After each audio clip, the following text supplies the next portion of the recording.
habitação é um dos temas que mais preocupa os portugueses.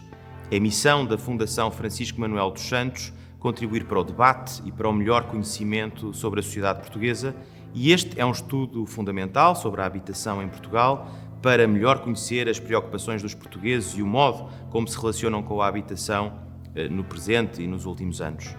A habitação tem sofrido uma alteração profunda em Portugal. Teve um papel importante no desenvolvimento urbano, na recuperação urbana, no próprio turismo das cidades, mas, por outro lado, também levou muitos portugueses, muitos jovens, a sair do centro das cidades para irem viver na periferia, num fenómeno que é conhecido como de gentrificação, até porque não era fácil, em face dos salários dos portugueses, conseguirem adquirir ou mesmo arrendar casa nos centros das cidades. Isto teve profundas consequências sociais, económicas e até políticas. E este estudo vai debruçar-se sobre muitos destes fenómenos e permitir-nos a todos conhecer melhor os portugueses, a forma como vivem e como se relacionam com a habitação. O estudo Mercado Imobiliário em Portugal, da Fundação Francisco Manuel dos Santos, é uma visão alargada de um setor que tem impacto na economia do país e no cotidiano das famílias portuguesas. O aumento do preço da habitação tem sido generalizado desde 2014, num país onde a maioria das pessoas prefere comprar em vez de arrendar. Em 50 anos, enquanto a habitação própria permanente cresce a olhos vistos, o arrendamento cai de forma acentuada. O estudo analisa a evolução e a importância deste mercado, em particular o preço de venda e arrendamento das casas em Portugal continental, tanto ao nível global como local. Por outro lado, procura compreender os vários desafios que o setor da habitação enfrenta. Será que existe uma bolha imobiliária no nosso país? O que explica a subida continuada e acelerada dos preços desde 2014. A investigação mostra ainda como tem funcionado o arrendamento e de que forma o alojamento local, entre outros fatores, tem influenciado a escalada dos preços das casas em Lisboa, além de comparar com o desempenho da zona euro nesta matéria. De acordo com os resultados do estudo, os preços reais da habitação foram, em grande parte, determinados pelo rendimento disponível per capita, pela taxa de juros do mercado monetário a 3 meses, pela população ativa e pelo investimento residencial. Contudo, a partir do segundo trimestre de 2016, os preços reais da habitação cresceram mais rápido do que estes fatores. Outra variável que parece pressionar os preços da habitação é o alojamento local. Em Lisboa, após a implementação da proibição parcial de novos registros, venderam-se menos cerca de 20% do número de casas e houve uma redução de 9% dos preços dos imóveis comercializados nas zonas onde a proibição esteve em vigor. Esta situação foi mais evidente nas casas com 2 quartos. Verifica-se também que o aumento de preços não se confirma apenas em Lisboa e no Porto, mas também nos concelhos envolventes, embora em menor proporção no caso portuense. Conclui-se que a queda do arrendamento urbano em Portugal é uma questão estrutural para a qual contribui a cultura enraizada da casa para toda a vida, que atualmente contrasta com a crescente mobilidade e com as condições do mercado de trabalho.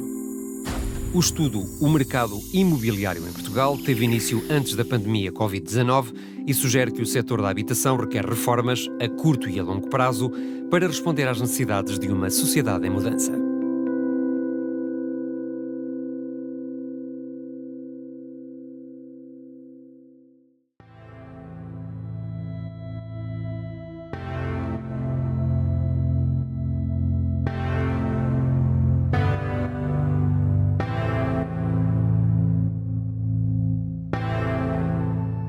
Qual é o peso do imobiliário em Portugal, na economia, na sociedade, nas nossas vidas? Como é que compara com outros países estrangeiros? Qual é o impacto que tem não apenas nos bolsos dos portugueses, mas nas suas vidas, nas suas escolhas ou falta de escolhas, quando têm de decidir o seu presente e o seu futuro?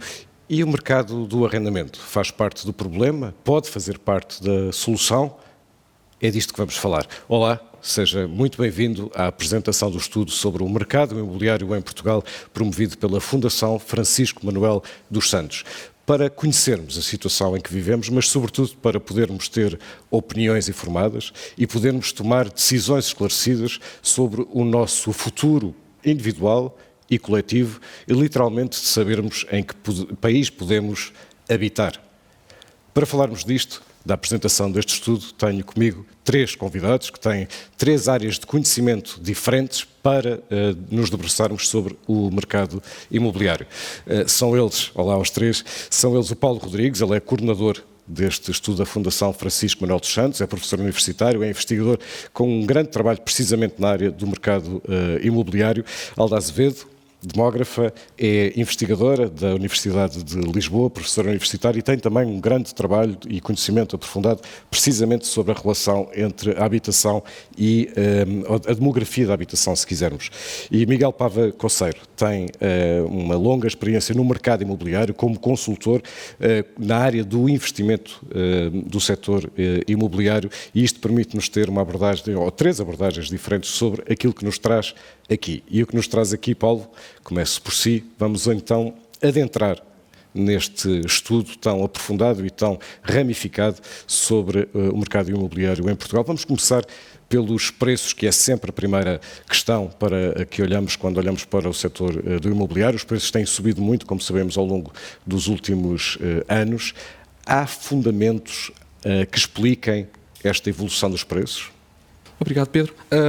No estudo, portanto, o que nós fizemos foi realmente avaliar a evolução dos preços do imobiliário nos últimos anos. Portanto, houve uma preocupação no sentido de tentar enquadrar essa evolução utilizando indicadores macroeconómicos comuns, como, por exemplo, o rendimento disponível, taxas de juro, desemprego, emprego, formação bruta de capital fixo, tudo, portanto, no fundo, variáveis que de alguma forma influenciam o desenvolvimento dos preços da habitação.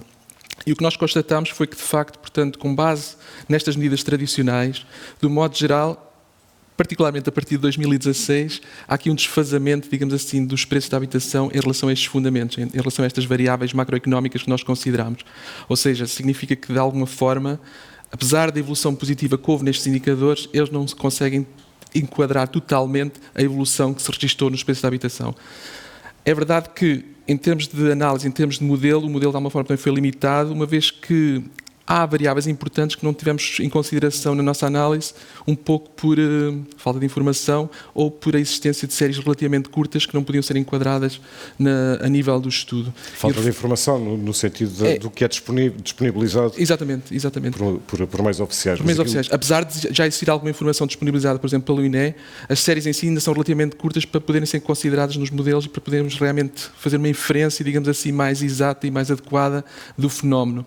No entanto, achamos que realmente pela evidência recente, e a evidência neste momento ainda um pouco anedótica, digamos assim, que variáveis como, por exemplo, o turismo, o alojamento local, são variáveis muito importantes e que justificam eventualmente alguma pressão sobre os preços da habitação que não foi contemplada no próprio modelo.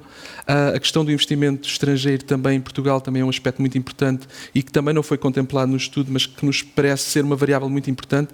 Em particular, se pensarmos, por exemplo, na altura da crise financeira e da crise soberana, onde os preços caíram em média 4% ao ano, a queda não foi tão grave, apesar de ser grave, não foi tão grave, eventualmente, devido a estes investimentos diretos estrangeiros em Portugal nessa altura. Portanto, a questão dos Golden Visa, a questão de investimentos que foram feitos na altura por diferentes entidades estrangeiras em Portugal.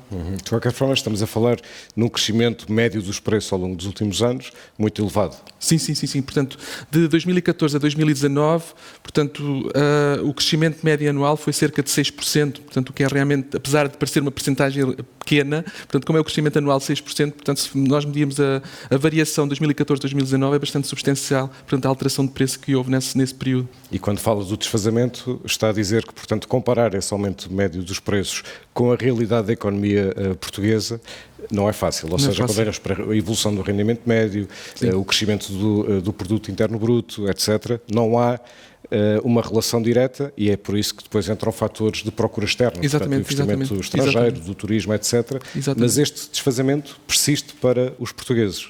Dito de uma forma coloquial, é como se o rendimento dos portugueses não consiga acompanhar esta evolução dos preços. É verdade, exatamente. Então deixe-me fazer-lhe a pergunta que toda a gente faz usando uma palavra muito coloquial. Estamos a falar de uma bolha no mercado imobiliário?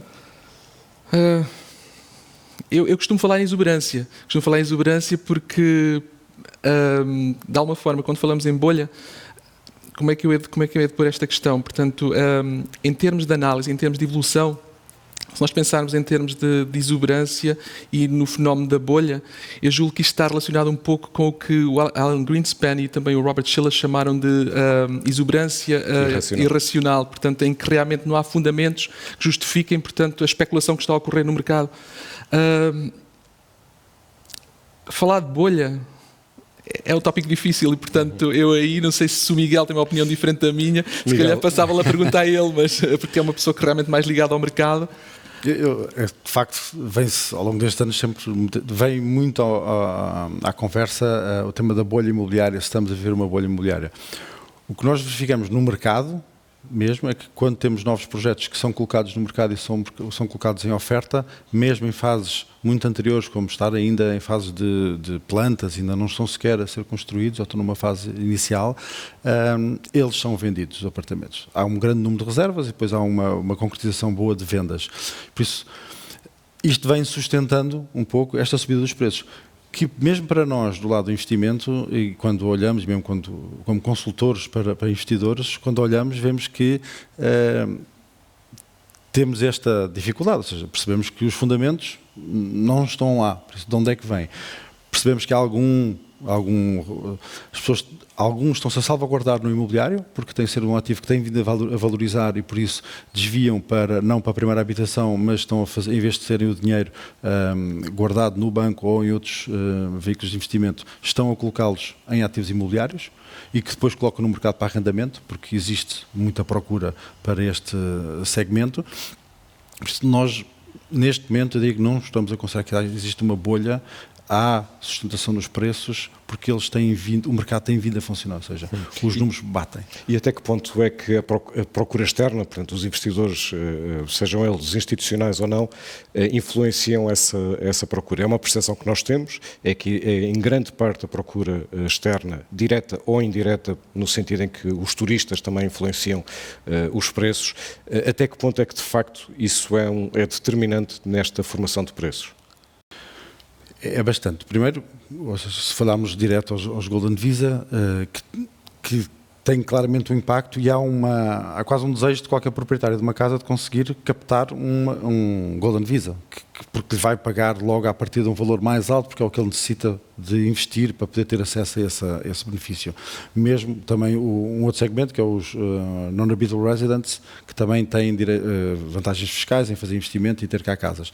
Esses dois claramente procuram zonas que nós também gostaríamos mais de viver, mas só que eles vêm com maior capacidade de aquisição. E por isso faz que nessa zona toda, e aqui estamos a falar muito do centro da cidade de Lisboa, do centro da cidade do Porto, os preços têm vindo a subir para valores que não conseguimos acompanhar. Aí os locais não conseguem claramente acompanhar. Mas a verdade é que também o número de Golden Visa tem vindo a diminuir bastante e são relativamente poucos aqueles para se dizer que têm um impacto tão grande. Penso que terá mais impacto, porventura, as outras formas de utilização de património, como o alojamento de curta duração. Esse sim, porque acaba por captar grande quantidade de imóveis que existem nos centros das cidades e acabam por afastar, e deixa de haver oferta, e aí é o mercado a funcionar. E, portanto, não acabou a frase, afasta as famílias portuguesas. Claramente. Qual é o impacto que se pode medir e observar desta formação de preços, deste mercado imobiliário nas famílias portuguesas? Pois exatamente, como o Miguel dizia, existem um conjunto de vantagens fiscais e económicas para o investimento estrangeiro, para o investimento dos residentes não habituais. Não existem equivalentes para as famílias portuguesas, cujo rendimento continua a estar neste momento cada vez mais aquém daquilo que são os preços da habitação. E, portanto, o impacto disso verifica-se a vários níveis. Se nós olharmos para a população, para os jovens entre os 18 e os 34 anos que vivem em casa dos pais, vemos que quase 2/3 permanecem em casa dos pais. É claro que, por um lado, isto tem a ver com o próprio sistema residencial em Portugal, onde realmente há uma saída tardia e há um apoio muito grande da família na provisão de habitação, nem que seja através da residência. Mas é claro que uma parte destes jovens têm realmente agora, principalmente a partir de 2016, uma dificuldade acrescida em aceder à habitação, quer através da propriedade, quer seja através do arrendamento. E isto tem, por sua vez, impactos demográficos, porque o jovem que permanece até mais tarde em casa dos pais formará família mais tarde e, eventualmente, terá filhos mais tarde, quer o primeiro filho, quer o segundo filho, e, portanto, isto acaba por contribuir, ainda que indiretamente, para o envelhecimento de uma população que já sabemos há várias décadas, e os recentes divulgados dados provisórios do recenseamento de 2021 reforçam, uma população que está cada vez mais envelhecida e agora também em declínio. Mas não são só junto dos jovens que estas questões têm impacto. O facto de esta ser uma situação que vem, portanto, provocar uma ruptura relativamente àquilo que eram as tendências anteriores, faz também com que exista um desajustamento cada vez maior entre aquilo que é a dimensão familiar e aquilo que é a dimensão da casa que essa família ocupa. Se nós olharmos para a população com 65 e mais anos, nós vemos que 53%, de acordo com os dados do inquérito às condições de vida e rendimento de 2019, 53% destes indivíduos e destas pessoas vivem em casas subocupadas, ou seja, que têm mais quartos do que precisam. Porquê? Porque houve realmente em determinado momento a saída dos filhos de casa dos pais, mas não houve o ajustamento à nova dimensão familiar, porque em Portugal nós temos um sistema residencial onde a mobilidade é muito reduzida, a mobilidade ao longo da vida, e quanto mais subirem os preços, quanto maiores forem os entraves a esta mobilidade, mais se perpetua a cultura da casa própria, que faz muito parte daquilo que é a nossa relação enquanto famílias, enquanto população, com o estoque de habitação. E, portanto, aquilo que nós vemos quando estes preços começam a alterar-se e quando entram estes novos players, estes novos atores naquilo que é a evolução dos preços da evolução, é realmente uma nova atenção sobre as dinâmicas da população e aquilo que é o estoque de habitação e os usos que são dados a essa mesma habitação. Portanto, nós temos uma realidade muito, muito diversa e regionalmente temos algumas assimetrias, e se apenas a questão demográfica interferisse no parque habitacional, o que é que nós teríamos? Teríamos nas sub-regiões portuguesas onde há uma população envelhecida, pois naturalmente por efeito da mortalidade as famílias que se dissolvem e as casas que se libertam por essa dissolução seriam suficientes para acomodar as famílias constituídas por jovens e, por outro lado, em algumas sub-regiões, principalmente aquelas onde o turismo aquelas que têm sido mais atrativas para o turismo, mas também onde o investimento estrangeiro tem sido mais agressivo, portanto faz com que as dificuldades sejam muito mais agressivas e com que tenham de existir aqui algumas proteções em termos demográficos. Pedro, Paulo, se me permite só um pequeno pormenor também, há um outro aspecto que talvez seja importante mencionar e que tem a ver também com esta questão da formação dos preços, e que é, nós estamos de alguma forma habituados a pensar no mercado imobiliário como mercado local, portanto mercado de Portugal, portanto, mas há um estudo, portanto, há um dos capítulos do estudo que está relacionado, portanto, com a sincronização dos preços da habitação a nível internacional e que mostra claramente que há uma maior sincronização dos preços de Portugal com outros países europeus também, o que de alguma forma pode querer dizer que, portanto, poderá haver condições globais financeiras que vão influenciar os preços localmente, o que de alguma forma também é complicado, porque realmente se nós pensarmos no que a Alda acabou de dizer a nível da acessibilidade de habitação e toda outra sincronização significa que a evolução noutros países poderá vir também.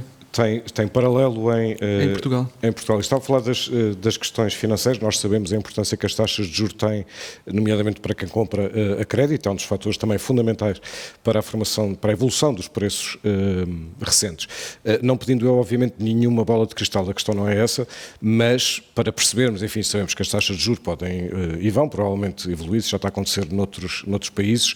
Qual é a dependência que existe em Portugal perante o fator taxa de juros? De que forma é que uma variação da taxa de juros pode ter efeitos muito relevantes ou não no mercado imobiliário em Portugal?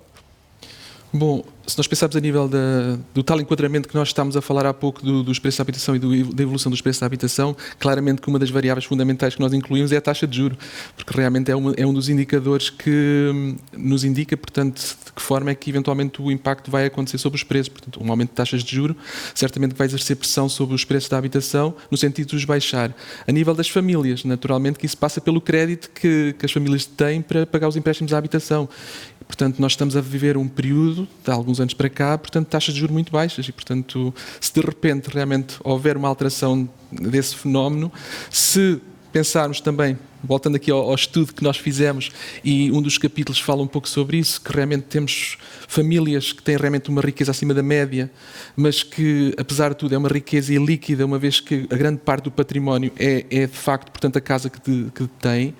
Se houver um choque deste tipo, de um aumento de taxas de juros, eventualmente há famílias que vão realmente ter alguma dificuldade a curto prazo, digamos assim, fazer face Esse é um ponto interessante do estudo, que diz respeito à forma como o património em Portugal existe, o património das famílias, essa iliquidez, se quisermos, significa que muitos portugueses têm, de facto, património, só que esse património é imobiliário, em grande parte, e, portanto, perante um choque, ao contrário do que acontece com produtos financeiros, que são transacionados rapidamente, ou com mais ou menos rapidez, no caso do imobiliário não é assim. E, portanto, perante um choque económico ou de taxas de juro, o efeito enfim, a adaptação a esse efeito é muito mais lenta, não é? Eu diria quase que existe uma ilusão das famílias relativamente a essa riqueza, porque o facto que está associado à tal cultura da casa própria, o facto de eu possuir a casa onde resido, faz-me sentir mais tranquila, mais segura, no sentido em que, perante um choque, perante uma crise económica, é um bem que é transacionável. Mas não deixa de ser uma ilusão, porque eu, para poder transacionar esse bem e torná-lo em riqueza líquida, eu vou ter de abdicar do sítio onde resido.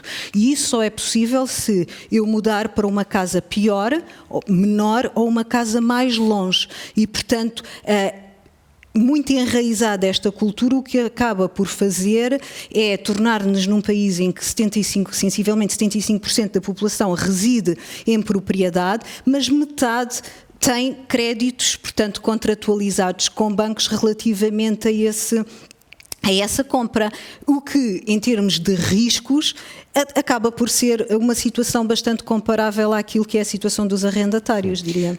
Miguel, em relação às taxas de juros, nós já percebemos que as baixas taxas de juros pesam dos dois lados. Por um lado, o crédito é muito mais barato e, portanto, torna-se mais barato como ter um crédito para comprar uma casa. Mais clientes. Por outro lado, os depósitos, simplificamos, os depósitos também pagam muito pouco e, portanto, há uma deslocação de capital, de investimento, de produtos financeiros para produtos imobiliários. Do seu conhecimento de mercado, confirma ou corrija-me se uma variação nas taxas de juros vai afetar sobretudo, não tanto as classes altas e os segmentos altos que tendem a ter mais rendimento, mas sobretudo classes médias e médias baixas que dependem mais, ou melhor, cujo peso do pagamento da habitação é maior no seu rendimento, é isso? Sim, é o que normalmente temos. A classe média em Portugal é sempre a mais penalizada, correto? Ou seja, é que tem também a maior taxa de esforço nos seus créditos e que, por isso, qualquer mexida nestas taxas de juros vai sempre levar a alterações no seu rendimento disponível mensal, porque vai aumentar a despesa com a casa. E isso, eu sou um grande defensor do mercado de arrendamento, porque, tal como a aula dizia, ou seja, se o meu crédito aumenta e se começa a tornar incomportável para mim, eu preciso de me libertar deste ativo para conseguir aliviar a minha despesa, só que depois não é imediato e vou fazê-lo num momento de pressão, e ao fazê-lo num momento de pressão vou perder valor na minha casa porque eu tenho que sair. Nós assistimos durante a crise financeira, grande parte dos incumprimentos foram porque, quer dizer, nós sabíamos, pessoas que estavam a trabalhar em Lisboa perderam os empregos e até têm uma oportunidade de emprego no Porto. Mas eu não tenho mobilidade na nossa sociedade, porque a pessoa, para se deslocar de Lisboa para ir para o Porto trabalhar, ou para Braga, ou para Guimarães, o que fosse, onde havia oportunidades de emprego, eu tinha que vender a minha casa. Mas o mercado, como estava tão penalizado, eu não conseguia vendê-la. E então acabámos por ter muitos incumprimentos, porque eu até tinha uma solução para a minha família, mas estou preso. Por isso eu não consigo fazer um downsizing, eu não consigo ir para uma casa que pode estar mais longe, mas eu consigo ter um teto e estar... E foi o que as pessoas fizeram. Quem acaba sempre por ser mais penalizado acaba por ser quem tem o crédito. Nós já estamos, portanto, a falar de outra coisa que é dos padrões territoriais, não é? Do impacto que tem na acessibilidade à habitação. Fale-nos disto. Portanto, aliás, o estudo que o Paulo coordenou faz uma abordagem em que nós conseguimos perceber muito bem aqui os efeitos de contágio relativamente à subida de preços. E nós sabemos que é diferente falarmos na habitação em Lisboa do que em Castelo Branco ou do que em Bragança. E, portanto, temos aqui zonas realmente que estão sob alta pressão, que são nomeadamente, sobretudo, as áreas metropolitanas, mas também, por exemplo, algumas zonas, alguns municípios do Algarve, da Madeira e por aí adiante. Aqui há um sobreaquecimento por causa desses fatores externos que estão a entrar e leva-nos também aqui para a questão que dizia o Miguel, um pouco da mobilidade. Dentro das áreas metropolitanas temos uma mobilidade agora facilitada pela taxa única, mas essa mobilidade pela taxa única de transportes, mas essa mobilidade tem um custo de tempo e de qualidade de vida que permanece. E, portanto, aquilo que acaba por acontecer é esta diferença entre algumas regiões onde existem um elevado número de alojamentos vagos, e nesse aspecto é muito interessante nós olharmos para o recenseamento de 2011 e agora para os dados provisórios de 2021. O que é que nós tínhamos em 2011? Tínhamos uma grande proporção de alojamentos vagos que estava distribuída por todos os países, mas muito concentrada também aqui nas cidades, nos municípios de Lisboa e do Porto. Em 2021 a situação altera-se completamente e, portanto, estes grandes centros e as capitais de distrito que são também abordadas no estudo do Paulo, reduzem-se muito o número de vagos aí. Porquê? Porque a propriedade adquiriu um valor adicional e os vagos agora, a maior proporção de alojamentos vagos surge-nos nas regiões mais envelhecidas, onde a população é mais envelhecida, que é o tal efeito daquilo que é o declínio da população. Em Lisboa, no Porto, temos a questão do alojamento local, como falava, que é um padrão realmente que é muito específico destes locais, destas cidades com uma maior atratividade e que nós sabemos que tem sido, e por exemplo, o alojamento local é facilmente demonizado ou diabolizado como o mal da fita e sim, tem realmente tido um efeito na subida de preços, mas também temos que pensar no período de crise económica, muitas famílias que perderam o emprego se viraram para este tipo de soluções para tirar algum rendimento daquilo que eram habitações secundárias que tinham, ou até compraram habitações secundárias para delas poder retirar algum rendimento. E esse rendimento é fundamental para que possam pagar o próprio empréstimo com que a compraram. E, portanto, aquilo que nós vemos no alojamento local que realmente afeta os preços da habitação é a sua mercantilização. Portanto, não é a tal classe média que retira um complemento a salários baixos ou a pensões baixas, é sim a atividade de grandes empresas. Há uma profissionalização daquilo que é o alojamento local, que faz o quê?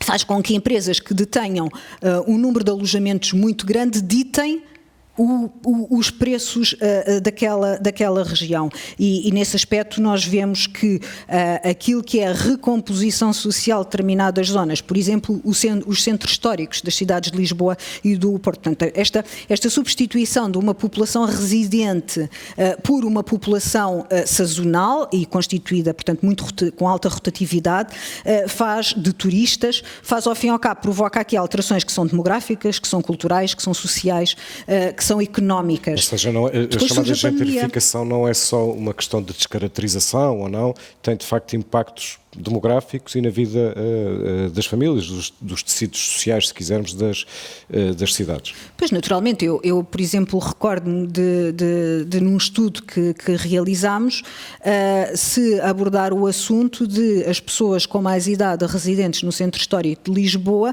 terem uma grande dificuldade em pagar as suas contas no multibanco, porque as caixas multibanco nas zonas centrais de Lisboa foram substituídas por caixas ATM, que não têm a possibilidade de pagamento de serviços.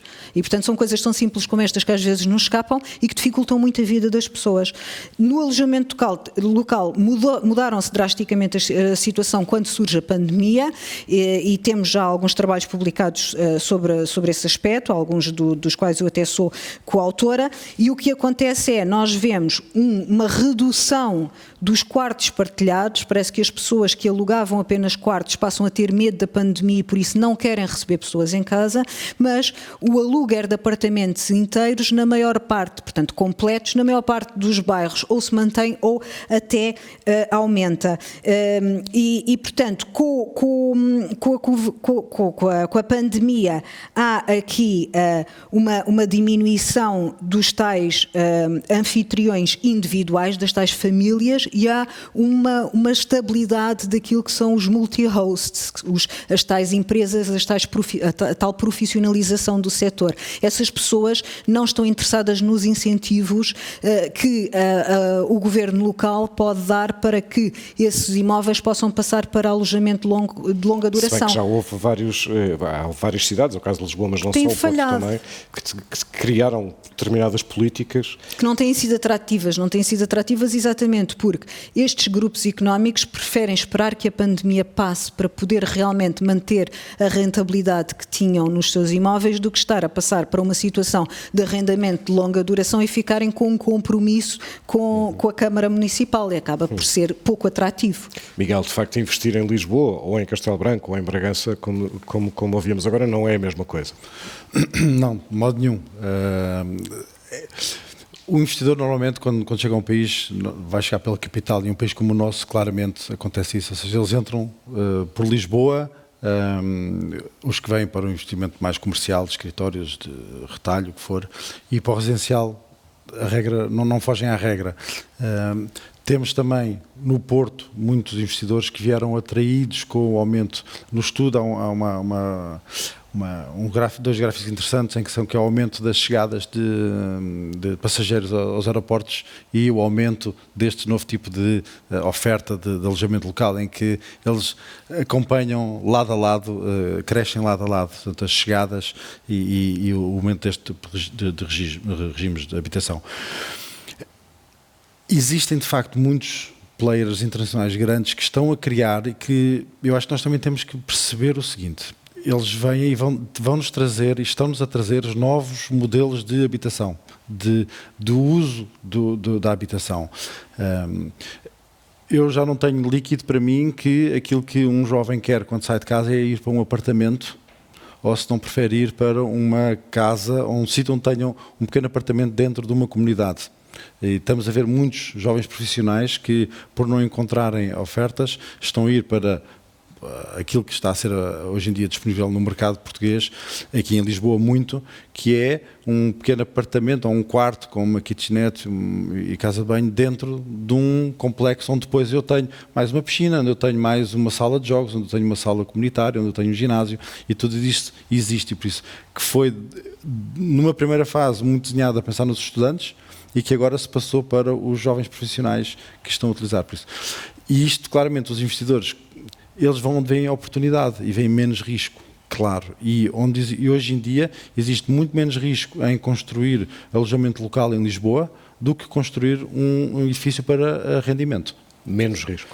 Menos risco no alojamento local. Ou seja, se eu conseguir comprar uma licença hoje em dia estão limitadas as licenças, foram na cidade de Lisboa. Se eu conseguir adquirir um prédio que tenha essa licença, tenho menos risco nesse negócio do que se quiser adquirir um prédio ou um terreno para desenvolver um projeto de raiz para o colocar no mercado de arrendamento, porque tenho aqui grandes entraves à minha atividade de senhorio, daquilo que é conhecido como senhorio no nosso mercado.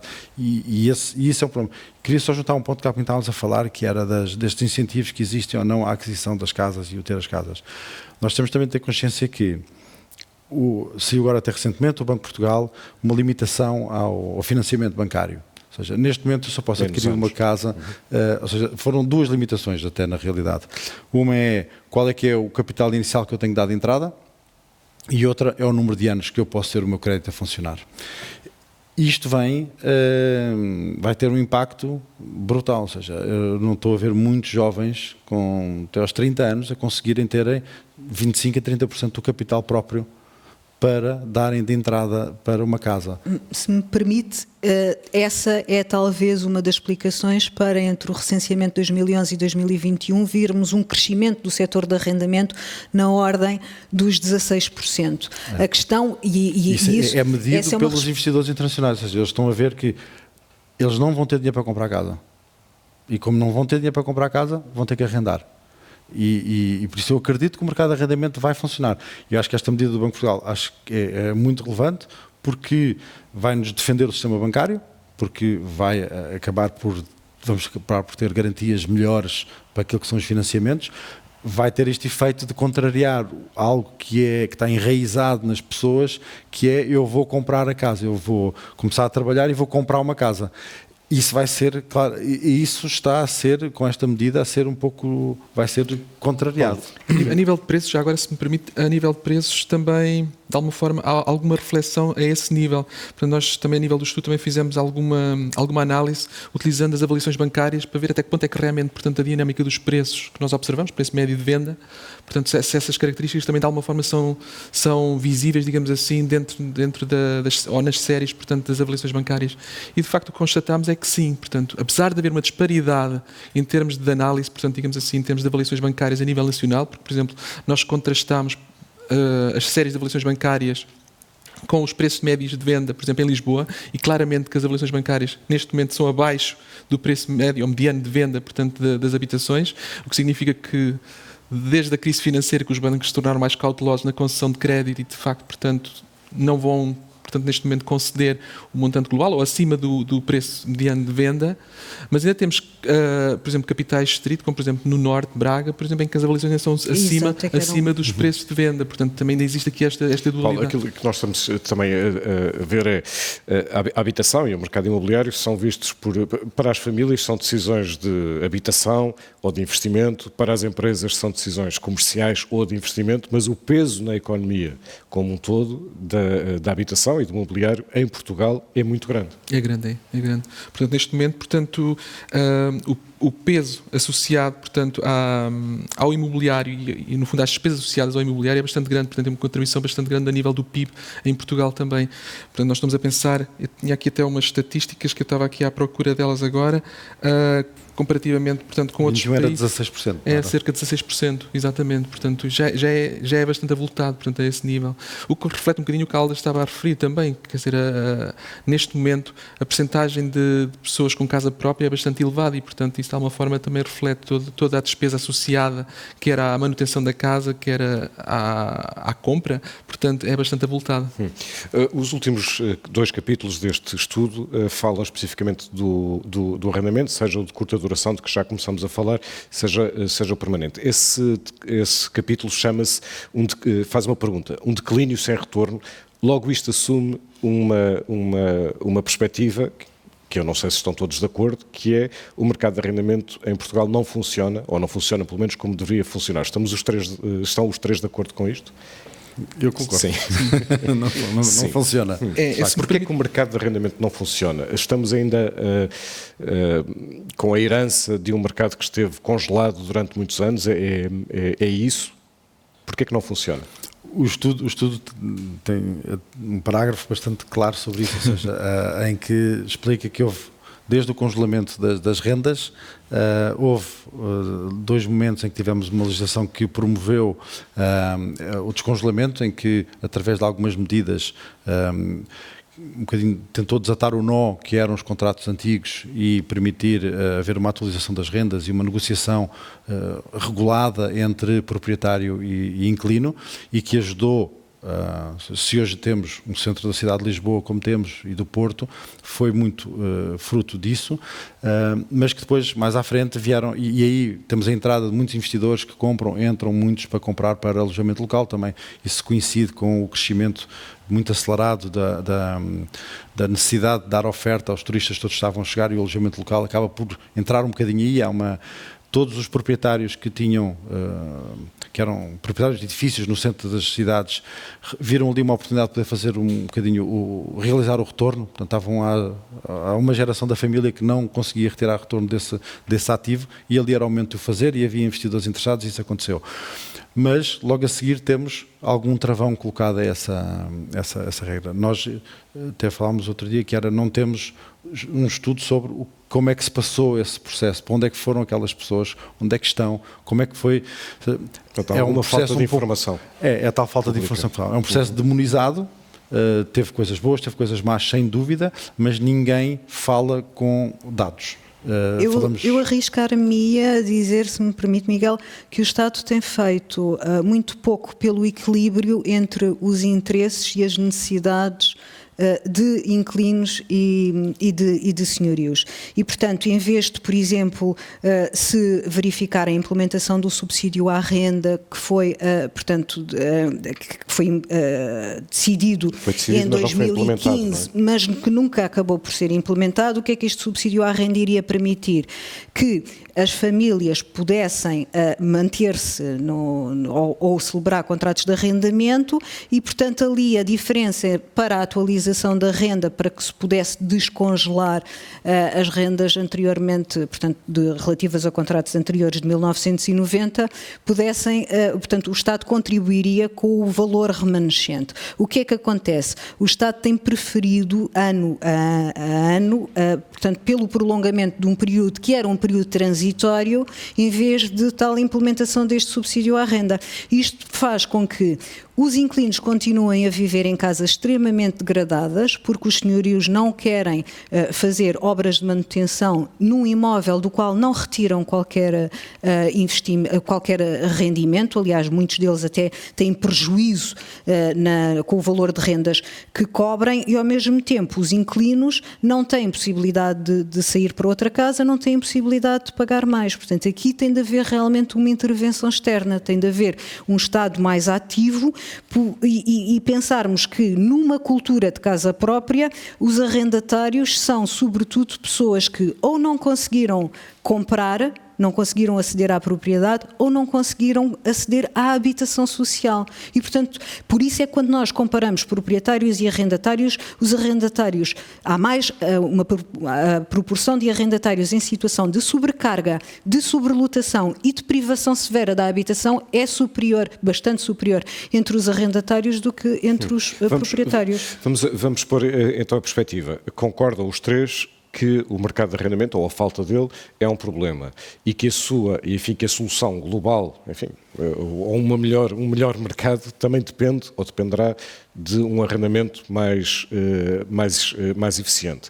Uma das razões deste estudo, como aliás quase todos os estudos da Fundação Francisco Manuel dos Santos, é sempre olhar, poder municiar os decisores individuais, políticos, o que seja, de informação esclarecida. Como é que nós transformamos, então, esta análise e o vosso conhecimento em propostas de intervenção, neste caso do Estado, até porque o Estado tem um papel determinante neste setor, não só através de impostos ou subsídios, que ainda agora falávamos, mas sobretudo através da regulamentação, além do próprio Estado ser ele próprio um grande senhorio e, portanto, um provedor. O que é que seria necessário fazer e de que maneira para melhorar o funcionamento do mercado do arrendamento e, portanto, do mercado imobiliário e, portanto, da vida dos portugueses? Quem quer começar? É uma pergunta difícil. Talvez eu possa começar. Eu penso que aquilo que nós precisamos são de políticas mais coerentes entre si e de mais longo prazo. Portanto, o novo regime de arrendamento urbano é neste momento uma grande manta de retalhos que não serve ou que serve a muito pouca gente, sendo eufemística.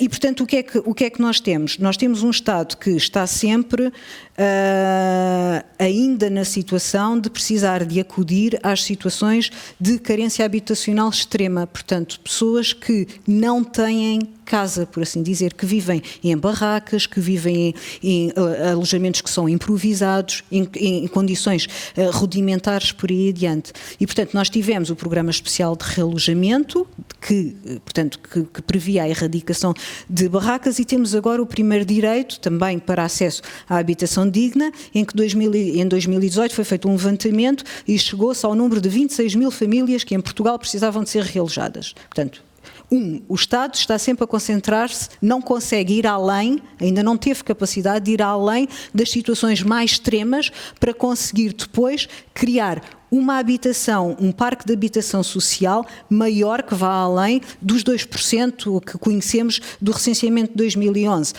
Lisboa tem bastante mais, 6%, o Porto tem 9%, mas continua a ser muito aquém daquilo que são as necessidades das famílias portuguesas e, portanto, também esta ideia de nós estancarmos, de olharmos para um número estático e continuarmos a falar, a dizer que o PRR, através do primeiro direito, irá resolver a situação, irá acudir a 26 mil famílias, tem aqui, sob o meu ponto de vista, alguns problemas. O primeiro, o número não é estático, portanto, todos os dias, infelizmente, há pessoas, famílias que entram na situação de precisar de uma casa e do apoio do Estado para poder tê-la, e felizmente todos os dias potencialmente existem famílias que podem deixar de precisar porque conseguem ver a sua situação resolvida de outra maneira. Portanto, é necessário que o Estado tenha uma atualização permanente destas situações. São necessárias bases de dados que nos permitam conhecer estas circunstâncias. E depois é preciso nós sabermos, ok, irmos além.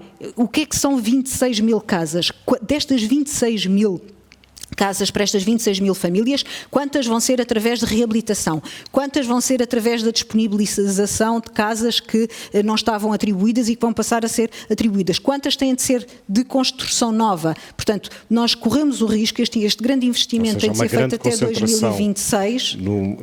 Numa franja obviamente extrema e que exige esse cuidado, mas as políticas públicas estão a concentrar-se apenas aí, e isso é importante, é o que está a dizer, mas não estão a Estamos querer... sempre a apagar os fogos, e como ainda não conseguimos apagar os fogos todos, não conseguimos uma estratégia de longo prazo. Vamos pôr a coisa de uma forma prosaica. Um casal jovem, empregado, que tenha rendimento, não consegue, não está nessa franja, felizmente, o exemplo que eu estou a dar, mas não consegue comprar uma casa no centro de Lisboa. Eu nem diria no centro, eu diria que um casal jovem ou um jovem individual, porque as pessoas não precisam de formar família para quererem aceder à habitação. Com um rendimento mesmo acima do salário médio nacional, dificilmente consegue comprar uma casa na cidade de Lisboa, não estou a dizer no centro, na cidade de Lisboa, e se tira para os outros municípios. Por sua vez, os preços nos outros municípios da área metropolitana de Lisboa também subiram porque a procura, portanto, quer dizer, são as leis da oferta e da procura básicas do mercado, não é? Miguel, este exemplo é bastante verosímil. Este exemplo é bastante verosímil e nós temos que conseguir desenvolver um mercado de arrendamento ou de oferta de imobiliário nos arredores da cidade de Lisboa e do Porto e dos grandes centros que ajudem a baixar este valor para poder dar esse acesso. Eu acho que há aqui aquela pergunta que o Pedro fazia de como é que podemos melhorar essa situação do arrendamento. Eu diria que nós temos neste momento um conjunto elevado de investidores que estão interessados em vir para Portugal para o mercado de arrendamento, fazer aquilo que a construção para arrendamento, ou seja, o termo técnico é o build to rent, é construir edifícios especificamente dedicados a arrendamento, que têm características especiais.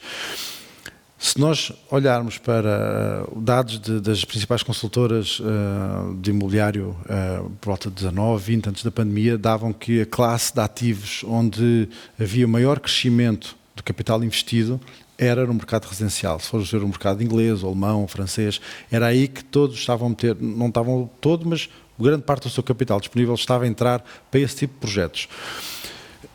E os investidores procuram uma coisa só, a estabilidade. Estabilidade legislativa, que nós não temos, porque as regras do mercado de arrendamento, se olharmos para os últimos 10 anos, eles veem que há aqui um subir e descer, há um variar de direção constante, e isso cria uma incerteza enorme, por isso eles retraem-se e não vêm. E também outro ponto que é esta relação senhorio-inquilino, em que o Estado está sempre numa posição em que o senhorio é o demónio e o inquilino é sempre aquele que é o prejudicado nesta relação. E por vezes não é assim, é preciso equilibrar esta relação, há maus dos dois lados, há bons dos dois lados, e por isso é preciso equilibrar esta relação para que isto seja fácil tratar como deve de ser tratado. Quem não cumpre com as suas obrigações, com aquelas que se comprometeu a realizar. E que se nós conseguíssemos equilibrar aqui esta relação e ter um regime de arrendamento estável, teríamos claramente uma oferta grande, e aí os preços, o mercado a funcionar, iria baixar claramente o custo da habitação e do mercado a funcionar, mas regulado, não é? Claramente. Paulo, nós já estamos aqui nas notas finais. Não, é só muito rapidamente. Sim. Portanto, no fundo nós temos aqui duas dimensões. Temos realmente a habitação social que a Alda estava a referir-se, e temos realmente o mercado de arrendamento em geral, que realmente carece de alguma regulação e alguma segurança, quer ao proprietário, quer ao inquilino. Eu, por exemplo, tenho aqui umas estatísticas que eu acho que são interessantes e que de alguma forma também refletem, portanto, um pouco esta situação. Por exemplo, lá no estudo é mencionado que, por exemplo, pessoas que no fundo têm duas residências, têm uma casa secundária, em termos de arrendamento, portanto, em 2013, só cerca de 14% de pessoas que tinham uma segunda casa que arrendavam a casa. Enquanto, por exemplo, na zona euro, essa percentagem era de cerca de 31%. Em 2017, nós constatamos, por exemplo, as pessoas que têm uma segunda casa em Portugal, só cerca de 13% é que arrendam a casa, enquanto que na zona euro essa percentagem subiu para 41%. Portanto, há aqui alguma coisa que... exatamente. Portanto, há de facto aqui alguma necessidade de regulação, de modo a dar alguma segurança ao proprietário, digo eu também, não, e ao inquilino de facto, mas que estimule um pouco o mercado, que realmente neste momento é o que falta, diria eu. Eu estava só aqui uma nota que era: temos que distinguir o direito à habitação, que todos temos e que deve ser garantido a todas as pessoas, do direito à propriedade. E eu acho que muitas vezes o nosso Estado está a olhar para o direito à propriedade, de que todos temos direito a comprar e a ter uma casa. Infelizmente não. Alguns teremos capacidade de chegar a adquirir uma casa, mas todos temos que ter o apoio do Estado para garantir que temos uma casa para viver. E são conceitos diferentes. Eu acho que mesmo algumas destas restrições ao acesso ao crédito vêm um bocadinho nesse sentido de começar a pôr isso de uma forma subtil na praça. Alda Azevedo, Miguel Paiva Coceiro, Paulo Rodrigues, muito obrigado aos três e muito obrigado a si, que nos acompanhou neste debate da apresentação deste estudo. Eu convido a acompanhar a evolução e o debate provocado por este estudo e convido, sobretudo, a conhecê-lo. Pode consultar no site da Fundação Francisco Manuel dos Santos, ele está disponível, é um estudo muito aprofundado, muito ramificado, como dizia no princípio, e que nos pode, portanto, municiar para termos opiniões esclarecidas e podemos tomar decisões informadas. Muito obrigado.